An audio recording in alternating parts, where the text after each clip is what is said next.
I think video is just going to be a bigger and bigger part of people's toolkit when it comes to persuading people and doing their strategic communications. Follow the Leader features dynamic women entrepreneurs in their journeys to becoming a success in business. This podcast is an inspirational space for entrepreneurs, future entrepreneurs, and thought leaders as they share their keys to success. I am Chanel Christoph Davis, the CEO and founding partner of the largest woman and minority-owned sales tax advisory practice in the country, Davis & Harmon, LLC.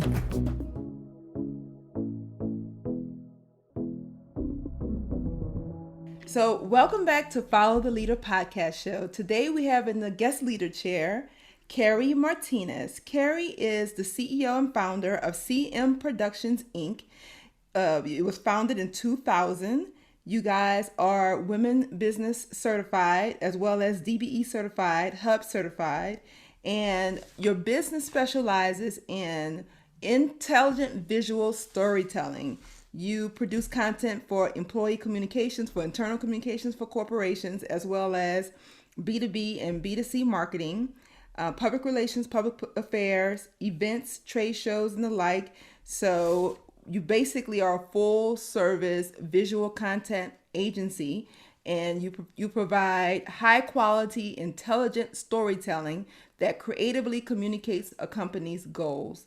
And you specialize in, you have skilled and experienced information for trained professional journalists. You're a trained professional journalist, basically, and you've had tons of awards: silver and bronze Telly Awards, the Hermes Creative Award, WBE Star for 2016, as well as Women's Business Council Southwest WBE of the Year for 2015. You receive a silver Remy from the World Fest in Houston and a Cable Ace nomination. So you are very highly decorated in awards for your professional accomplishments as well as your service to women business owners. So welcome to the show, Carrie Martinez. Thank you, Chanel, for having me. I'm excited that we're doing this, and I'm very honored as I have listened to your other podcasts, and you have some very, very impressive women on here. So thank you for inviting me. Yeah, I had to talk to you because you are very well versed in storytelling, which I think from my experience as an entrepreneur, a lot of women entrepreneurs and really entrepreneurs from all walks of life struggle in. They understand the concept of, operations and doing their core service or business or delivering their product, but the storytelling aspect and the need to be a storyteller as an executive or CEO of your company sometimes get lost. So I thought it was very important, especially in the age of, everything's virtual, to talk to an expert and to get some information from you about why storytelling is so important. Absolutely. You hit it on the head. It's really hard for people to put together this story in their head because they think maybe people won't be interested in it, or they don't know strategically what type of story they need to be telling.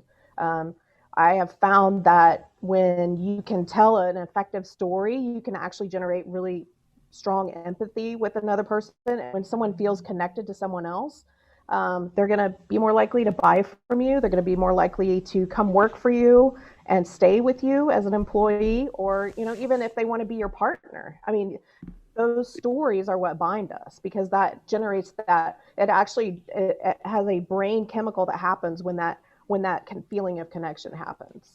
So you basically break the fourth wall. And it's great I say this all the time, that all business is relationships. So it's a great way to kind of pierce through maybe a barrier or a layer for communication's sake, to have a story in a video form that can kind of speak for you when you're not there. Absolutely. It's very, very efficient. Plus, a lot can be said with just an image. They always say, a picture's worth 1,000 words. Well, imagine what a video is worth. There are subtle things that you can say with visuals and sound that you can't say out loud.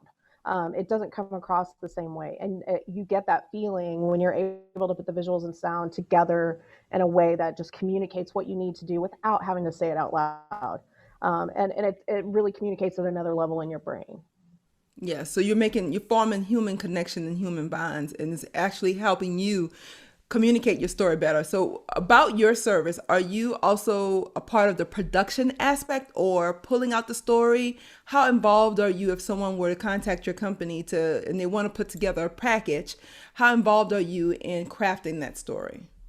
Well, we call ourselves script to screen. So we really like to work with our clients at concepts. They have an idea, or they have actually, if they have a business problem, it's great for them to come to us because our process involves this thing we call a creative strategy session, where we sit down with all the people that have some sort of decision making interest in this communication, and we get out information that they didn't even communicate with each other in this session, and it reveals these themes of, oh, we really have this issue here that we're not really addressing. We think it's just this, but we're finding in these sessions that what we could communicate could have a greater purpose than just the one purpose they had. Perhaps they're like, we just need a commercial. Okay, well, okay, what else is going on in the business? What are your long-term goals? Who is actually the audience? A lot of people don't even like stop to think, who am I actually talking to? What do they care about?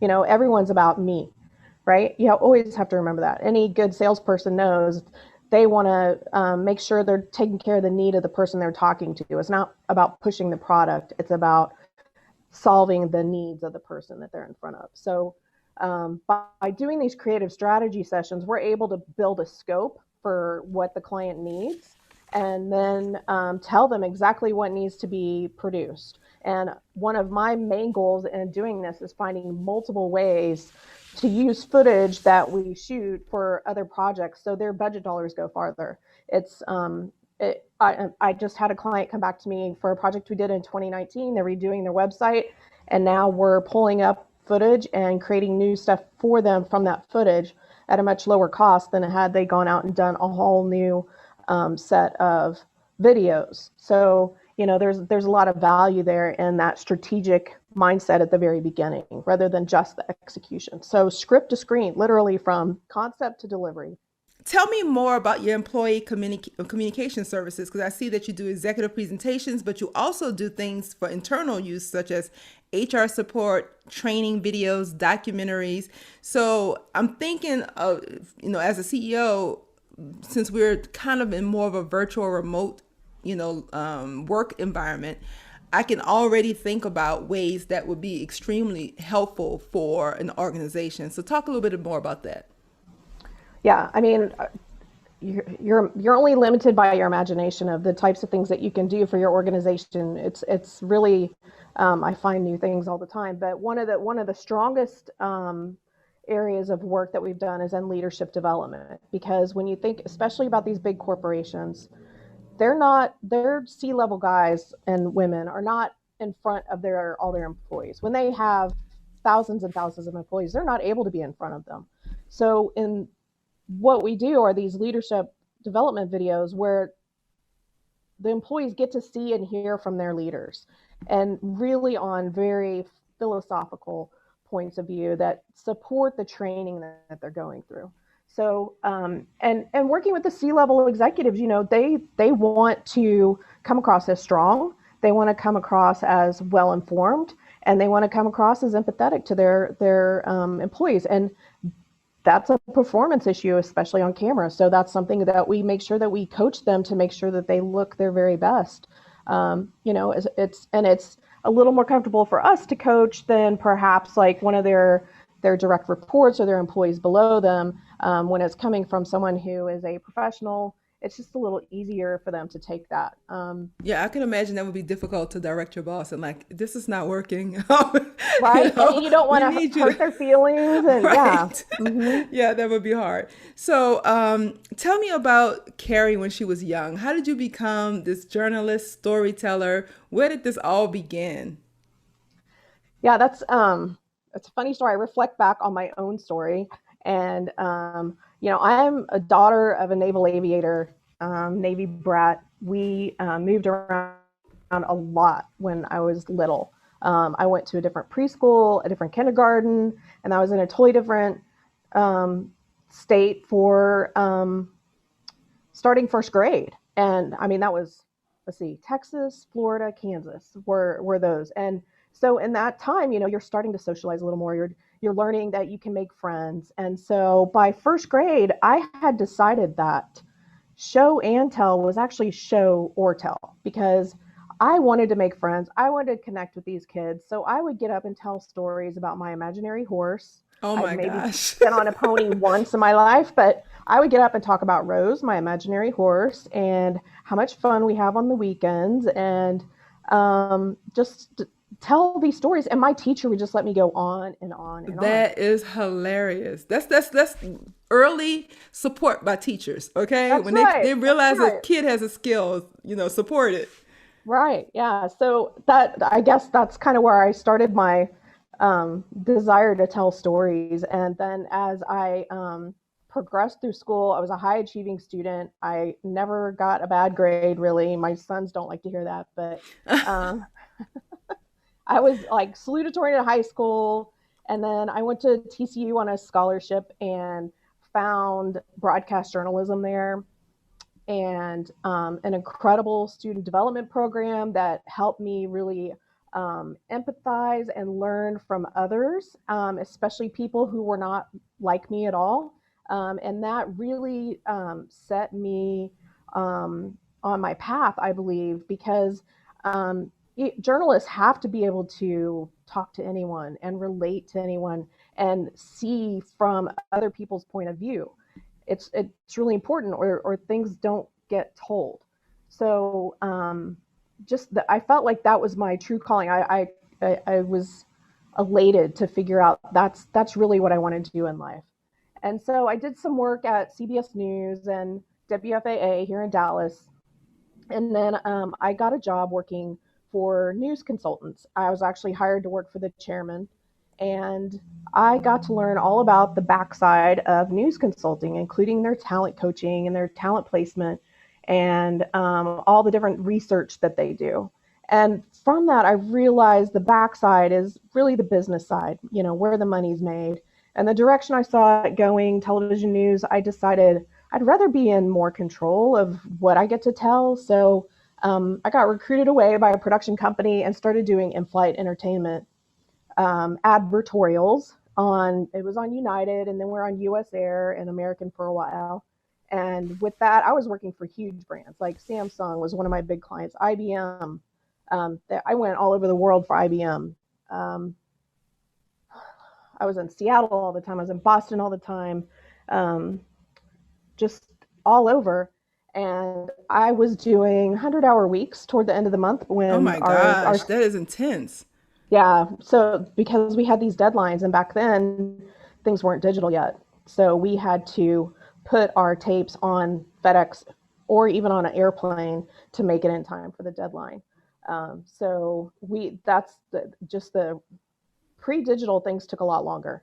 So I was newly married, and it was taking a toll. And so I told my husband, I'm like, I'm ready to go and do this on my own. I mean, I'm managing these relationships. I'm feel very confident I can handle this. And so in 2000, I stepped out on my own and have been in business as CM Productions ever since. The rest is history. That's awesome.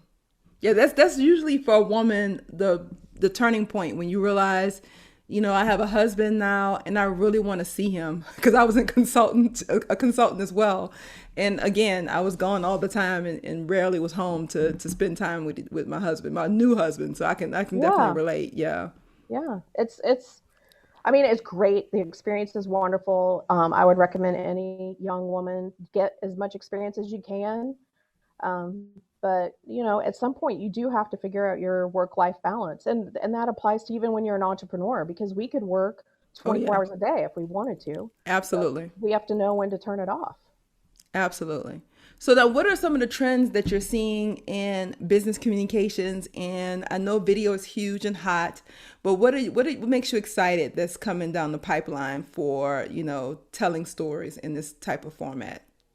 Well, I think the environment that we've been in, doing so many Zooms and things like that, I think there's an even greater appreciation for telling a quality visual story. and people are seeing that it can go farther than just a one-time talking head kind of thing. So I do see a greater appreciation of that, and people realizing that they don't have to have all these meetings in person, that a lot of what they can do, they can actually do some pre-production and create some things that will have a similar impact without putting their people in danger. So I don't think things will go back to the way they were quickly. It's going to take a while before people are all back together in crowded spaces. But I think video is just going to be a bigger and bigger part of people's toolkit when it comes to persuading people, and doing their strategic communications. I love that. I think definitely we have been awakened, to a new way of doing business for sure. I think we're going to have some starts and stops though. I think there's going to be Mm-hmm. a segment of people who want to rush back to the way things were. And then we're going to Mm-hmm. get, stub our toe and realize that this is not working. And we're going to definitely probably settle into more of a hybrid type of environment where, we Mm-hmm. can't have everyone crammed in spaces anymore the way we used to. So we have to figure out a nice mix of virtual and live. Yeah. And sometimes I think with the videos, you can actually learn more about someone because you maybe thought it out ahead of time to put that video Yes. together. And if someone just gets up and gives a speech, Yeah. I know speeches are well thought out, but when you have that visual and sound to connect you with them, that I just think at least this is how I feel when I see things like that. I feel more connected to them. It's like the packages they do before someone is a competitor on The Voice or any of those reality shows where they do a profile about the person that's about to go on. You feel like you want them to win more because you learned something about them, right? The Yes. more that we can communicate like that, I think the more, we can have the persuasion that you need to make happen can happen in a less beat you over the head way. Yeah, you can get a better impact that way. And we Mm-hmm. have kind of start seeing that a little bit in our local events and national events. Like you'd Mm-hmm. see a pre-prepared package before people go on the stage to win an award.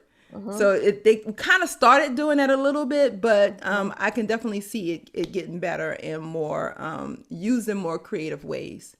Yeah. Yeah, Lily Knox here in our local RPO that you and I are on the board of. Yes. We've been doing the videos for the winners, and I love. Oh my gosh, it's my favorite project to do because I get to learn all about these women and what they're going to do, and I connect with them on a terrific level and have made friends with some of them. So it's.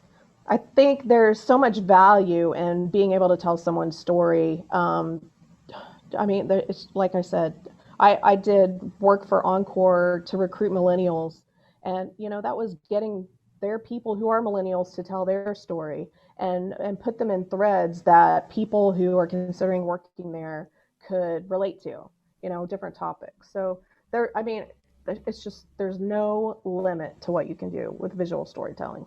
Amazing. So tell me some of the exciting projects that you have coming up that you are really, ready to get sink your teeth into. Well, I'm finishing up several projects for a big freight railroad right now, including some of their leadership development that they're going to be using with their people virtually. And then I'm also creating something that is going to set the tone for that same freight railroad with their new leadership that just came in. They have a female CEO for the first time, and it's really Oh, that's exciting. fantastic. Hmm. That's very nice. Yeah, and so I'm working on an image piece that's really gonna speak to their values. Wow, that's exciting. Hmm. So tell us about the array of awards that's sitting behind you because it's very prominent and I love it. So tell us what all those statuettes are. Well, most of them back here are for productions that we've done. Um, I can bring them up if you want me to bring them Yeah, up. let's check Okay. them out. I mean, you have like a whole family back there. Okay, I just pulled two because Okay. they're different. So this is a Okay. Hermes, if you like the fashion brand. Um, Nice. Let's see. This is something that we did also for that railroad, and it was a motion graphic award. So we do a lot of Cool. animation as well. It's not video can take other forms, and motion. I love doing motion graphic explainers. They're really fun. And this was for an environmental piece that we That's did. very pretty. That's That's gorgeous. thank you. It's a silver telly. Um, this was the highest for the longest time. They just recently introduced the gold telly in that awards, and I'm actually a judge for this one, and have been for years because of winning several of these. So the other ones back here, there's a Muse Award. We did some work for Wings, which is a nonprofit here in Basketball. Dallas. Oh, wings, wings. Okay. Wings, uh-huh. Um, and we won a Muse Award for that. That was a great story to tell. I really enjoyed that piece. So yeah, Music. I mean, Wings is a great organization. They support women causes for trying to basically eliminate hunger and poverty in yeah, Dallas. yeah. Their mission's about if they can lift these women out of poverty, it empowers the future generations because every community is so dependent on the women in its community. Absolutely. And when the women are out of poverty, so will their children. And I love their mission. I love their message. I love what they're doing. They help people get on track with their finances by educating them, Yes. and then they also educate them how to start a business, Yes. so they can support themselves and not be dependent on another employer. So yeah, I love that organization. And they do a partnership, a nice partnership with Women's Business Council Southwest as well. So yeah, Yes. so it's kind of like an ecosystem that feeds itself Mm-hmm. here in Dallas. It's really nice. Mm-hmm. Yeah, Yes. yeah. I love all the advocacy work for the women in this area, and of course nationally too. I just there I have become a stronger and stronger feminist as I've become more experienced. I love that. Tell me about that. Tell me about your feminism. Because you know, Well, feminism can sometimes people feel like that's a weird word, which I don't really understand. But in Texas, it can be kind of right. It strange. can have a negative connotation, but that's because people who don't understand it give it that Correct. way. Yeah. Absolutely. It's about recognizing the power and the women around you and what they can contribute to the world, and how when you support them, you're helping everyone. You're helping Um, the whole economy basically is right. I better if mean, you protect the women in the community. if women are the primary decision makers when it comes to household purchases and most purchases, I mean, there's a lot of power there, and I think that goes unnoticed or Absolutely. ignored. So I want to do anything I can to support women and children. I think my feminism and advocacy has grown more as a boy mom, because I'm teaching my boys how important it is to respect all the girls that they are around and the women in their life, and that they are just as important as what their opinion is, and to not talk over them or ignore them. And so yeah, I feel really strongly about putting some boys out there in the world who are feminists themselves. I love that. You're a great girl, boy, mom. That's amazing. Yeah, I mean, it makes it makes the women in the world more powerful if they have men behind them that Yeah, understand feminism. Yes. male allies. Yes, And yes. egalitarianism, yes, is Mm-hmm. very, very important. And I want to also, before we wrap, talk about your advocacy work a little bit more with the Women's Business Council and with WeBank. You are one of the leaders in WeBank nationally, as well as our local RPO. You've done amazing things for our national forum. So tell me a little bit about that, the work that you've done, and why it's important to you. Yeah, sure. I guess for people that listen to this that don't know what WeBank is or what the forum is, WeBank is the National Women's Business Council. So all of the 14 regional partner organizations feed members or WBEs into the national organization. And the national organization provides programming and events throughout the year as well. And one part of WeBank is the forum, which is basically the WBE representatives from across the US that really represent the 17, 18,000 WBEs that are in the WeBank network. And I was appointed to the forum by Debbie Hurst, our president of WBCS, back in 2013, I think. Okay. And quickly got involved in the forum and became the marketing team second vice chair. Then I was first vice chair, and then I just rolled off being chair of the forum marketing team. And our group supported WeBank's marketing for a long time, and now we are creating programs for most of the women in the forum to educate them, because we have so much expertise in the forum across Mm-hmm. the board. All these women entrepreneurs who are so engaged and want to help each other. So we started creating programming this past year, of course, virtually, to help people. One of them was on storytelling. We even did a financial one, and how, getting leasing and doing some of your investments, and how important that is to generating marketing. So we it was very fulfilling to work on that. I got to know so many women from across the United States doing it, and I'm still involved. I just finished WeBank's We Thrive program, and that was fantastic. Couldn't have come at a better time, as I'm figuring out what our next iteration is here beyond just what we've been doing, because I feel like I said, things are changing, and we're going to change a little bit too. Yeah. So yeah, WeBank's been an incredible resource for me. I did the Tuck program that they offer. I also did the Tuck Google program that they offer. It's if you are a new WBE in the WBCS and you want to learn more about how to get involved, whether at WBCS or WeBank, I'm also the WBE ambassador for our RPO. So I'm happy to make connections, help you get in touch with people who can put you on the right committees, or even make introductions to maybe corporate members that you don't know yet. So Yeah. I love making connections for people. And It's really, Women's Business Council has been a great certification for our company, as well as a great way to get tapped into, like you said, 18,000 women around the country. So anything that you may be interested in from a professional growth perspective, as well as growing your business entity, is a great way to further your entrepreneurship journey.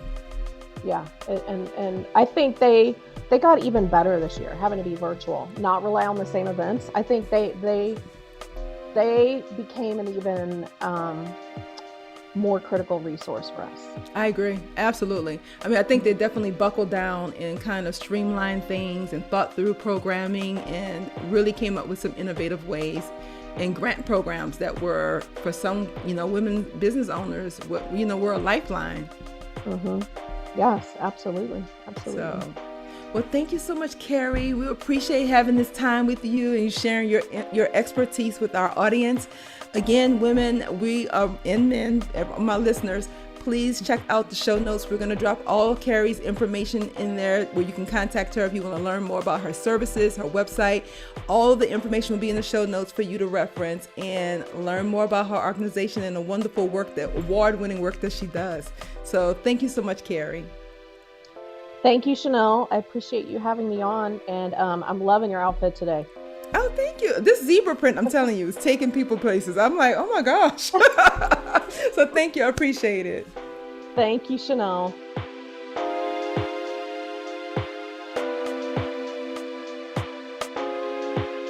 You can find all of our past episodes on iTunes, Spotify, and Google, or any of your other favorite podcast platforms. Be sure to subscribe to the show, rate, and leave us a review. Let us know how we're doing. Thank you for listening.